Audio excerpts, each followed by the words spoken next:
त्वद्वपुर्नवकलाय कोमलं प्रेमदोहनमशेषमोहनं ब्रह्मतत्त्वपरचिन्मुदात्मकं वीक्ष्य सम्मुमुहुरन्वहं स्त्रियः मन्मतोन्मतितमानसाक्रमात् तद्विलोकनरतास्ततस्ततः गोपिकास्तवनसेहिरे हरे काननोपगतिमप्यहर्मुखे निर्गते भवति दत्तदृष्टयः त्वद्गतेन मनसा मृगे क्षणाः वेणुनादमुपकर्ण्य दूरतः त्वद्विलासकतयाभिरे पाननान्तमितवान् भवानपि स्निग्धपादपतले मनोरमे व्यत्यया कलितपादमास्थितः प्रत्यपूरयत वेणुनालिकाम् मारबाणदुतकेचरीकुलं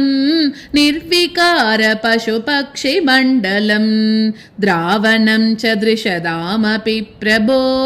तावकं व्यजनि वेणुकूजितं वेणुरन्ध्रतरलाङ्गुलीदलं तालसञ्चलितपादपल्लवं तत्स्थितं तव परोक्षमप्यहो संविचिन्त्य मुमुहुर्व्रजाङ्गनाः निर्विशङ्कभवदङ्गदर्शिनीः केचरीकगमृगान् पशूनपि त्वत्पदप्रणयिकाननं च ताः धन्यधन्यमिति नन्वमानयन् आपिबेयमदरामृतं कदा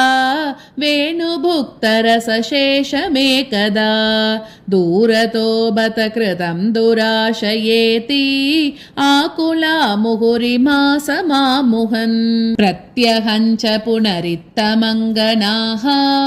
चित्तयोनिजनितादनुग्रहात् बद्धरागविवशास्त्वयि प्रभो नित्यमापुरिह कृत्य मूढतां रागस्तावज्जायते हि स्वभावान् मोक्षोपायो यत्नतस्यान्न वा स्यात् तासां त्वेकं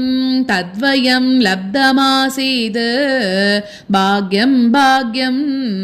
पाहि मां मारुतेश। नारायणा अखिल गुरो भगवन्नमस्ते सर्वत्र गोविन्दनाम संकीर्तनं गोविन्दा गोविन्दा।